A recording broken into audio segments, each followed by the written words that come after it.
It's time now for our Muni moment, and our next guest says for investors in the top brackets, high-quality tax exempts are attractive right now. That's at least compared with investment-grade corporates as well as treasuries. Stephanie Larosiliere joining us right now, head of municipal business strategies over at Invesco. All right, Stephanie, make the case here. I mean, I was looking at the price action myself. It looks like a lot of people are now sort of waking up to the idea that there is value to be found there. Why?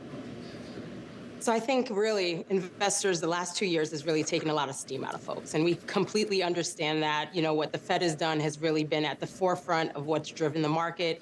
And, I always talk about munis being so idiosyncratic, so credit focused. We haven't had the opportunity for that credit to shine and for prices to reflect the positive momentum that we've seen in credit fundamentals. And now we find ourselves sort of coming back from that. And munis are at 10, 20-year highs when it comes to yields. And then when we look at, tax equivalents, even on our high grade, low duration products, we're talking over 6% tax equivalent yield.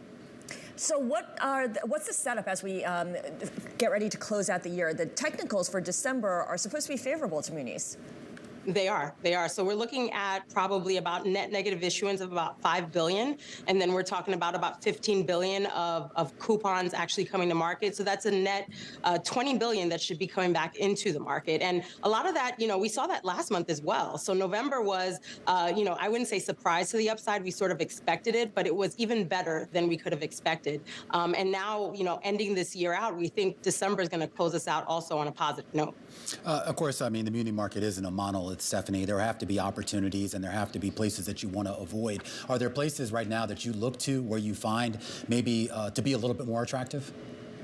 Yeah, so when we look at sort of what's happening in the economy and we look at where we're continuing to see spurred activity, we continue to see some positives in the transportation sector. We've been talking a lot about, the pent-up travel that folks still have post-COVID.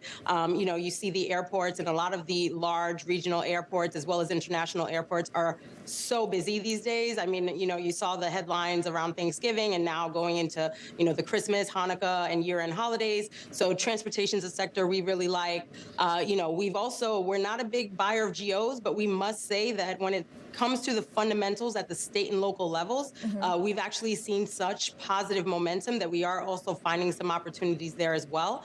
So I'd say, when it comes to us, we like the essential services. We also like some high yield. There are certainly some spots in the healthcare hospital sector that we like, but you have to be very careful there. Higher education, you also have to be a little bit careful there, but that's really why, we have a team of 24 analysts that make sure we know exactly what's going on in those underlying credits.